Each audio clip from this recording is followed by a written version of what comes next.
खबर Marco Rubio की भारत दौरे की। अमेरिका ईरान में इधर बहुत टेंशन है, हॉर्मुज़ संकट बरकरार है, आप जानते हैं। और इसी बीच अमेरिकी विदेश मंत्री मार्को रूबियो भारत दौरे पर आए हैं। विदेश मंत्री के तौर पर रूबियो का ये पहला भारत दौरा है। 4 दिनों तक वो भारत में रहेंगे। ऊर्जा, व्यापार, तकनीक और अक्षर सहयोग पर चर्चा करेंगे। वे कोलकाता के बाद दिल्ली, आगरा और जयपुर भी जाएंगे। 26 मई को वे क्वाड देशों के विदेश मंत्रियों की बैठक में हिस्सा लेंगे। आपको बता दें कि अमेरिका से पहले ईरान और रूस के विदेश मंत्री भी भारत दौरा कर चुके हैं। ईरान के विदेश मंत्री अब्बास अरागची 13 मई से 15 मई तक भारत दौरे पर रहे थे। तब वो ब्रिक्स देशों के विदेश मंत्रियों के सम्मेलन में हिस्सा लेने पहुंचे थे। एस जयशंकर से उनकी द्विपक्षीय मुलाकात भी हुई थी। अमेरिकी विदेश मंत्री मार्को रूबियो भारत दौरे पर हैं, तो वहीं पाकिस्तान के प्रधानमंत्री चीन के दौरे पर हैं। मार्को 23 से 26 मई तक भारत में रहेंगे, तो पाकिस्तान के प्रधानमंत्री शहबाज शरीफ 23 से 26 मई के बीच बीजिंग में रहेंगे। शहबाज शरीफ का ये दौरा अमेरिकी राष्ट्रपति ट्रंप और रूसी राष्ट्रपति पुतिन के दौरे के बाद हो रहा है। शहबाज शरीफ का प्यादा आसिम मुनीर भी इस वक्त ईरान दौरे पर है। बहुत कुछ चल रहा है इस वक्त, मीटिंग्स का दौर। डोनाल्ड ट्रंप चीन गए, अब शहबाज शरीफ चीन जा रहे हैं, इधर मार्को रूबियो भारत आ रहे हैं, ईरान के विदेश मंत्री भारत आकर गए हैं। क्या दिल्ली से कोई हल निकलने की संभावना दिखाई दे रही है? नहीं, देखिए, आमतौर पे क्या होता है कि पहले जो भी वैश्विक संकट होता था उसमें कन्वेंशनल आपको कैंप्स दिख जाते थे कि ये देश एक तरफ है, ये दूसरी तरफ है। अभी आप देखें तो ये गुरिल्ला वॉरफेयर जैसा लग रहा है।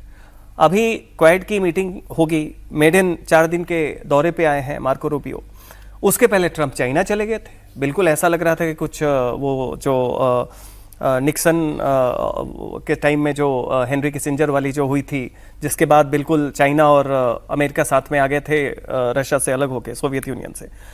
वहाँ पे क्या हुआ, ताइवान का मसला निकल गया, चाइना खेल गया वहाँ पे। अब वो यहाँ पे आ रहे हैं क्वाड के लिए और भारत के साथ रिश्तों को शुरुआत करने के लिए। लेकिन निश्चित तौर पे देखिए, अमेरिका हो, भारत हो, चीन भी हो, चूंकि हॉर्मुज से हमारा तो 20% सप्लाई वाला है, चीन का तो 40% जो सप्लाई होता था वो हॉर्मुज पे डिपेंडेंट था, तो वो भी उससे अफेक्टेड हो रहा है, जाहिर भी उसने किया है। तो तमाम जो विश्व के देश हैं, ये एक संकट है, सबकी अपनी अपनी कैलकुलेशन है। लेकिन ये संकट ऐसा है जिससे हर कोई प्रभावित हो रहा है, तो इसका समाधान भी हर कोई चाहता है।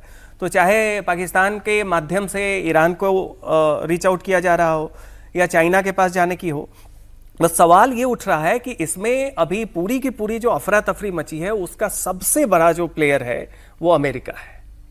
और ये जो प्यूनिटिव टैरिफ से शुरुआत हुई थी, हॉर्मुज वाला मामला, ईरान वाला मामला तो बाद में आया है, लेकिन प्यूनिटिव टैरिफ से आप दोनों टॉक और इस तरीके से टैरिफ टेरर एक साथ आप चलाना चाहेंगे, नहीं होगा। तो इसमें यह जरूर है कि भारत की भूमिका क्या हो सकती है, रूस को लेके भारत की भूमिका हो सकती है, ईरान को लेके भी बैक टू बैक चैनल में भारत की भूमिका हो सकती है। वैसी स्थिति में मार्को रूबियो का यह भी है, लेकिन सबसे बड़ा चीज है कि भारत का अपना जो इंटरेस्ट है, खासकर एनर्जी सिक्योरिटी का और टैरिफ को लेके, उस पे अमेरिका और भारत में क्या कुछ समझौता हो सकता है। मुझे लगता है कि संभावना इसलिए है कि चाइना को लेके ये लोग, इन्होंने जो यू टर्न लिया क्वाड के मामले में, देखिए सारे जो देश क्वाड के थे, जापान, मैं एक एक करके देशों का नाम लेती हूँ अजीत जी, और इस पे किसका इंटरेस्ट कहाँ पे किस चीज को लेकर है, थोड़ा सा दर्शकों के लिए भी आसान हो जाएगा समझना। जैसे अब भारत की बात करें, मार्को रूबियो अभी भारत दौरे पर आ रहे हैं। अमेरिका का इंटरेस्ट इन इंडिया और इंडिया का इंटरेस्ट विद अमेरिका। देखिए, भारत अमेरिका के साथ जो भारत अमेरिका का जो फ्री ट्रेड डील होनी थी, अब एक तरह से वो अटकी हुई है, रुकी हुई है। और भारत उसको ज्यादा पुश इसलिए नहीं कर रहा है क्योंकि उन्होंने जो पहले टैरिफ लगाए, जैसे को तैसा एक टैरिफ लगाया पहले, और फिर दोबारा एक दूसरे कानून के तहत जो 10 से 15, वो दोनों अब बंद खत्म हो गए हैं, दोनों टैरिफ। ठीक है। तो अब वो टैरिफ वाला जो मामला था हम लोगों का, अब हमारे लिए परेशानी का कारण नहीं है। तो अब बात होगी तब होगी, जब बात होगी तब होगी। अभी तो जैसे पहले ट्रेड चल रहा था और हमारे ट्रेड सरप्लस था भारत के पक्ष में, तो वो बात चलती रहे। इसमें जो 2 चीजें भारत के हित के लिए जो इंपॉर्टेंट है वो ये है, जैसे कल ही खबर आई कि अब वेनेजुएला हमारा तीसरा सबसे बड़ा सप्लायर है तेल का। बिल्कुल ठीक। मतलब सऊदी अरब और कई दूसरे गल्फ के कंट्रीज पीछे चले गए, वेनेजुएला से हम अब ज्यादा तेल खरीद रहे हैं। और हमारी कंपनियां वहां जाकर के अब अमेरिका में लगा ही रही हैं, अपना रिफाइनरी लगा रही हैं, और वेनेजुएला से तेल आएगा हमारे लिए। हेवी वाटर हमारे यहाँ रिफाइन करने के लिए बेहतर टेक्नोलॉजी है, तो वेनेजुएला से तेल आने लगेगा। एनर्जी सिक्योरिटी एक इंश्योर होगी, हमारी सुरक्षित होगी। और दूसरा क्वाड है।